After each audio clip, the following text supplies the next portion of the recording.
কষ্ট পাবে নানা স্থানে।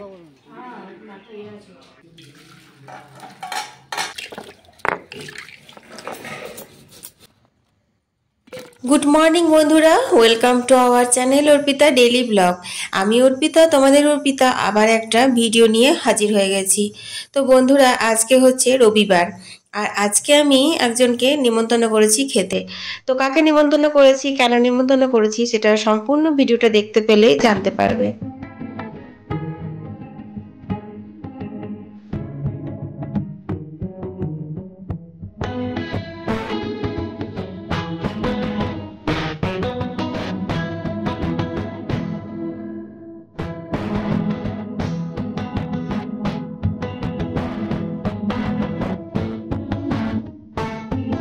আজকে আমি নিমন্ত্রণ করেছি আমাদের বাড়ির বউকে, আজকে 9 মাসের সাধ খাওয়া বউকে, তার জন্য।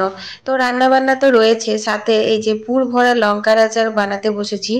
কারণ হচ্ছে যে এই লঙ্কাগুলো এনে রাখা ছিল, আর করব না করে তো কোনো জিনিস ফেলে রাখলে সেটা আর করাই হয় না।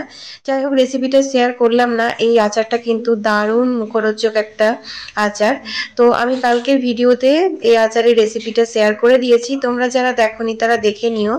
আর খুব অনায়াসে কম খরচের মধ্যে এরকম টক ঝাল তিখা লাল আচার বাড়িতে তোমরা বানিয়ে নিতে পারবে।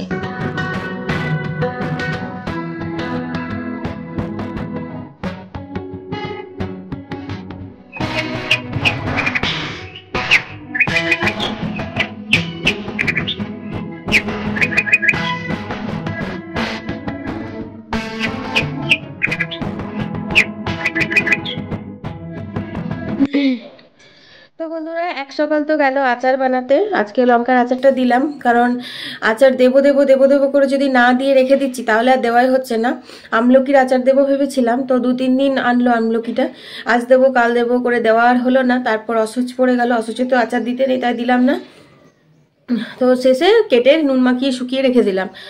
তো সেরকম লঙ্কাগুলোও নিয়ে এসেছে কালকে, তো ভাবলাম আজকে তো সকাল থেকে রোদও দেয়নি, তাও না আমি দিয়ে দিলাম আচারটা। কেন বলো তো, কারণ মানে এই দেবো করে দেওয়া হবে না, হয় নষ্ট হয়ে যাবে, না হলে কিছু হবে। তো যাই হোক, হালকা রোদ বেরিয়েছে। আর এখন বেজে গেল 9:30। আর আজকে তো বললামই যে আমাদের ওই বাড়ির বউকে খেতে বলেছি, 9 মাস ওর সাধ দেবো। তো রান্না বান্নাও টুকটাক করতে হবে। তো চলো চটপট ঘরের কাজ করে একদম রান্নাঘরে যাব। আর রান্নার অধিকাংশ রেসিপিগুলো ভাবছি লাইভে শেয়ার করে দেবো, কারণ তোমরা তো ব্লগ ভিডিও দেখতে পছন্দই করছো না, তোমরা তো লাইভ দেখতেই পছন্দ করছো বেশি। তো তার জন্য লাইভের রেসিপিগুলো শেয়ার করে দেবো। তো চলো কাজকর্মগুলো সেরে নিগা। তো এখানে রবিবার মানেই বুঝতেই পারছো, বুবলার একটাই ব্রেকফাস্ট, সেটা হচ্ছে কচুরি ঘুগনি। তো বুবলার জন্য ওর বাবা কচুরি ঘুগনি নিয়ে এসেছে, তো ওকে ব্রেকফাস্টটা দিয়ে দিই। আর বুবলার বাবা মুড়ি খাবে, তো ওকে শশা টশা দিয়ে মুড়িটা দিয়ে দিই। তো মা ওইদিকে সবজিগুলো কেটে দিচ্ছে। সবজিগুলো কেটে দিলেও কিন্তু অনেকটা হেল্প হয়, তাই না? তাছাড়া আমার ঘরের এখনো ঘর ঝাড় দেওয়া বাকি পড়ে রয়েছে। তোমরা তো জানো যে সকালবেলা রান্নাঘর ঠাকুরঘর পরিষ্কার করে তারপর আমি কাপড় ছেড়ে রান্নাবান্নায় দিতেই করতে লাগি, কারণ একটার মধ্যে রান্নাটাও তো কমপ্লিট করতে হবে, তাই না? তো যাই হোক, এখন মায়ের সবজি কাটা হয়ে গেছে, চলো তোমাদের সঙ্গে শেয়ার করি আজ কি কি সবজি বানাবো। তো সানডে স্পেশাল মেনু হচ্ছে যে আলু পোস্ত করব, আলু ভাজা, বেগুন ভাজা করব, আর এখানে নিরামিষ পালং শাকের ঘন্ট করব। সব রকম সবজি দিয়েছি, সিম, বিনস, গাজর, আলু, মূলো সমস্ত রকম দিয়ে নিরামিষ করে করব।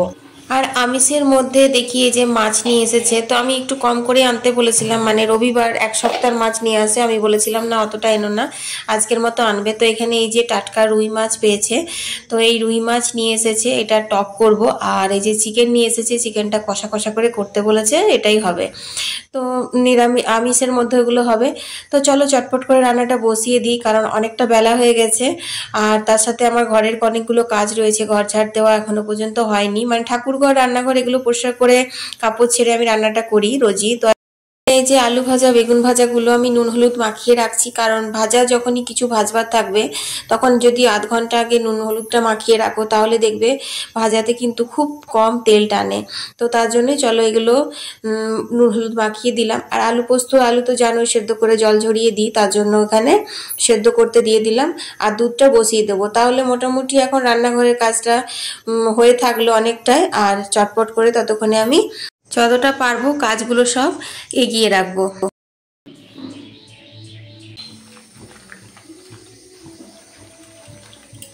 তো এক এক পরিবারের এক এক রকম নিয়ম থাকে, তো সেই নিয়ম মেনেই আমাদের সবাইকেই চলতে হয়। আমাদের বাড়ির একরকম নিয়ম, তোমাদের বাড়ির একরকম নিয়ম, এই আর কি। তবে আমাদের প্রত্যেকের উচিত যে নিজের নিজের বাড়ির নিয়মগুলোকে রক্ষা করে চলা। কারণ একটা মেয়ে যখন বাড়িতে বউ হয়ে আসে তখন কিন্তু সে অনেকটা আশা নিয়ে আসে, তার শ্বশুরবাড়ির লোকজনদের প্রতি থাকে তার অনেক আশা যে তারা এটা করবে ওটা করবে। সেরকম তার শ্বশুরবাড়ির লোকজনদেরও কিন্তু তার প্রতি অনেকটাই আশা থাকে, তাই না? তো যাই হোক, সবাই মিলে যদি মিলেমিশে সমস্তটা রক্ষা করার দায়িত্ব নেওয়া যায় তাহলে কিন্তু সব ঠিকঠাকই হয়।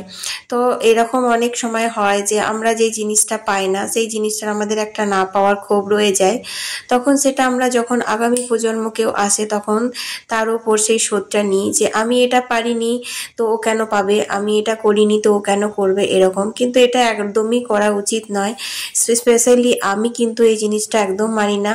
আমিও বিয়ে হয়ে এসেছিলাম অনেক আশা নিয়ে, কিছু কিছু আমার পূর্ণ হয়েছে, কিছু কিছু আমার পূর্ণ হয়নি। কিন্তু যে আশাগুলো আমার পূর্ণ হয়নি, যেগুলো আমার ইচ্ছে ছিল হয়নি, সেগুলো যে আমি আগামী প্রজন্ম যারা আসবে তাদেরকেও দেব না, সেটা একদমই চিন্তা ভাবনার মধ্যে আনি না। কারণ আমি চাই যে আমি যেমন ক্ষোভ করি, আমি যেমন আফসোস করি যে আমি এটা পাইনি ওটা পাইনি, সেরকম যেন তারা না করে। তো বন্ধুরা, আজকে ওই বাড়িতে আমাদের ভাসুরের ছেলের বউকে আমি নিমন্ত্রণ করেছি। তো রান্না বান্না ঘরের কাজ এগুলো নিয়ে একটু তো কষ্ট হবে, কিন্তু এর মানে এটা নয় যে এই কর্তব্যগুলো থেকে পিছপা হয়ে যাব। কারণ এটা আমার কর্তব্য। ও এখন নতুন বউ, ও যেটা দেখবে যেটা শুনবে সেটাই কিন্তু ও শিখবে। আর আমাদের বাড়ির সম্পর্কে, আমাদের সম্পর্কে তার মনের মধ্যে কিন্তু সেই ধারণাটাই হবে, তাই না? আমরা যেমন শ্বশুরবাড়িতে এসে যা দেখেছি যা শুনেছি সেটাই কিন্তু আমরা শিখেছি, আর আমাদের মনের ধারণাটাও কিন্তু সেরকমই হয়েছে। এক এক মানুষের কাছ থেকে এক এক রকম ব্যবহার পেয়েছি, আর সেই মানুষগুলোর ইমেজগুলো কিন্তু আমাদের কাছে সেরকমই হয়েছে। তো নিজের জীবন দিয়েও কিন্তু বোঝা যায় যে কি করা উচিত আর কি করা উচিত না, যদি একটু ঠান্ডা মাথায় চিন্তা ভাবনা করা যায়, কি বলো? তুই আচারগুলো দেখ, ঠিক আছে? কি করছিস? তো এই দেখো বদমাসি শুরু। এইয়া গুড। তোমাদের সাথে গল্প করতে করতে আমার কিন্তু ভাজাভুজি পোস্তটা মোটামুটি হয়ে গেল, আর পালং শাকের ঘন্টটা তো আমি রেসিপিটা লাইভে শেয়ার করব।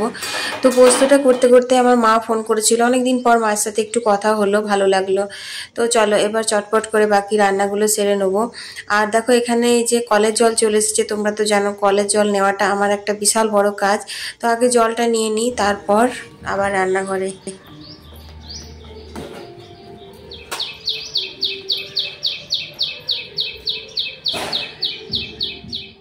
এখানে আমি মাংসর মশলাটা রেডি করে নিচ্ছি, পেঁয়াজগুলো কেটে নিচ্ছি, রসুন ঘষে নেব, আর শুকনো গুঁড়ো মশলাগুলো ভেজাতে হবে, সেগুলো সব ভিজিয়ে নেব।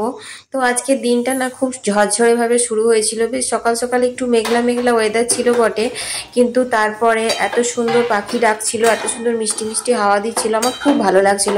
আর দেখো বন্ধুরা, এখানে আমার পালং শাকের ঘন্টটা রেডি হয়ে গেছে। তো নিরামিষ সব রকম সবজি দিয়ে পালং শাকের ঘন্ট কীভাবে বানালাম সেটা তোমরা আমার লাইভ ভিডিওতে দেখতে পাবে, কারণ আমি হেলদি রেসিপিগুলো লাইভ ভিডিওতে শেয়ার করি। ওখানে তোমরা দেখতে পছন্দ করো, আমার ওখানে ভিউজ বেশি আসে, তার জন্যই। তো চলো এবার মশলাগুলো আমি ভালো করে ভিজিয়ে নিই। তো মাংসর মশলা দিলাম ধনে গুঁড়ো, জিরে গুঁড়ো আর শুকনো লঙ্কার গুঁড়ো। খুব বেশি ঝাল দেব না, কারণ ও ঝাল খায় কিনা সেরকমভাবে আমি বুঝতে পারছি না, আর আমরা তো জানোই যে খুব বেশি বেশি করে ঝাল খায়। যাই হোক, চলো নিরামিষ রান্নাগুলো আমার কমপ্লিট হয়ে গেছে। এরপর আমি মাছের টকটা তাড়াতাড়ি করে নিই, তারপর মাংসটা করব। মাংস রেসিপিটা আর ব্লগে দেবো না, ওটা আমি লাইভ ভিডিওতে দেবো, কিন্তু মাছের টকটা হালকা পাতলা করে করব, আর কিভাবে করব সেই রেসিপিটা তোমাদের সঙ্গে শেয়ার করব। তো মাছগুলো হালকা করে ভেজে নেব, আর এখানে তেঁতুল ভিজিয়ে রেখেছিলাম, তেঁতুলটা হাত দিয়ে চটকে ভালো করে বীজ আতি সব বের করে দিলাম। আর এরপর উল্টে মাছগুলো ভাজবো। তোমরা তো ভালো করে জানো যে আমি কিন্তু মাছগুলো খুব কড়া করে ভাজি না, কারণ সব রান্নাতে না মাছটা কড়া করে ভাজা যায় না, স্পেশালি যদি টাটকা মাছ থাকে। আজকের মাছটা কিন্তু একদম টাটকা ছিল, তার জন্য আজকে মাছটা আমি হালকা করে ভাজলাম। হালকা করে যদি টাটকা মাছ ভেজে মাছের টক করা হয় তাহলে কিন্তু খেতে খুব ভালো হয় টকটা।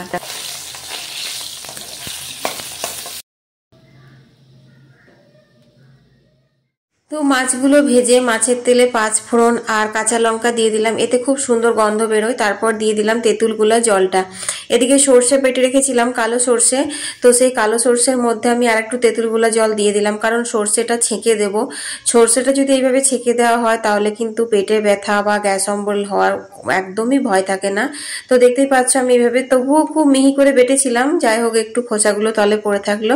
এরপর দিয়ে দিলাম আমি সর্ষে বাটার জলটা, তারপর আমি স্বাদ মতো নুন আর হলুদ দিয়ে দেবো আর একটু মিষ্টি দিয়ে দেবো। তো মিষ্টিটা আমি সুগার ফ্রি দিই, তোমরা চাইলে একটু গুড় দিতে পারো, গুড় দিলে কিন্তু মাছের টকের স্বাদ খুব ভালো হয়। তো বন্ধুরা এবার মাছের টকটা ফুটে উঠেছে আর আমি এরপর এক এক করে মাছগুলো দিয়ে দেবো এর মধ্যে।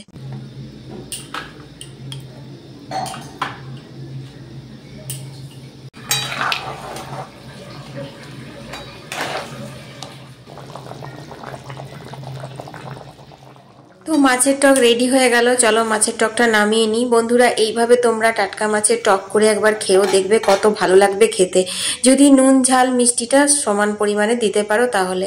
আর দেখো এখানে যে চিকেনের সমস্ত রেডি করে নিয়েছি, আর ঢালতে গিয়ে দেখো কি অবস্থা, টকের ঝোলটা একটু পড়ে গেল। তো সব রকম মশলা দিয়ে চিকেনটা যেরকম নর্মাল দিনে করি সেইভাবেই করছি। তো চটপট করে রান্নাগুলো করে নিয়ে নিই।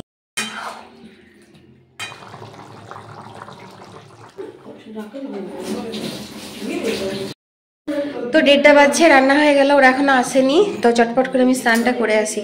অনেকটা বেলা হয়ে যাওয়ার কারণে আমি ওদেরকে খেতে দিয়ে দিয়েছি, সেইভাবে আর রেকর্ডিং করতে পারিনি, কারণ 1:30 বেজে গেছিলো, তোমাদের তো বললামই। তো ওরা এখন খেয়ে নিচ্ছে, তারপর আমিও খেয়ে নেব। গুড ইভিনিং বন্ধুরা, তো এখন আমরা বেরিয়ে গেছি একটু হাঁটতে। তো চলো একটু লাইভ করব আর একটু হাঁটবো। এই যে বুবলা আর বুবলার বাবাও রয়েছে। তো অনেক বন্ধু কমেন্ট করে দাদা কোথাও বেড়াতে নিয়ে যায় না, তার জন্য আজকে দাদাকে সঙ্গে নিয়ে এসেছি। তো চলো।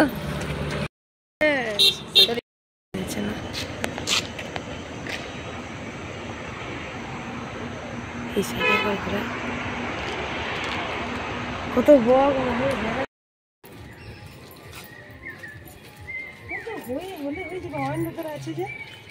কামাল করে দেবো কিসে সেটিং ওয়েটিং গুলো করে দেবো।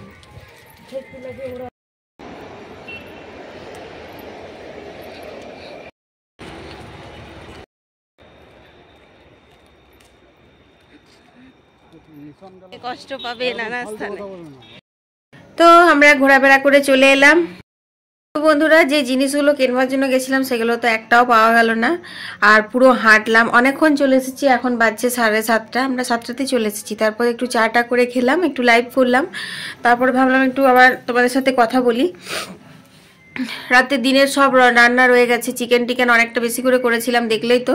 রাতে শুধু রুটি করব আর তোমার মায়ের জন্য একটু পনিরের তরকারি করব। তো সেটা তো লাইভে শেয়ার করব রেসিপিটা, এটার জন্য দায়ী তোমরাই, কারণ তোমরা তোমার লাইভ ভিডিওটা বেশি দেখতে পছন্দ করো ব্লগ ভিডিওর থেকে, তার জন্য। তো যাই হোক, আজকের ভিডিওটা এখানেই শেষ করে দিচ্ছি, আর কালকে আবার একটা নতুন ভিডিও নিয়ে হাজির হয়ে যাব। আমি অর্পিতা, তোমাদের অর্পিতা। সবাই খুব ভালো থেকো, সুস্থ থেকো। টাটা। না, টাটা।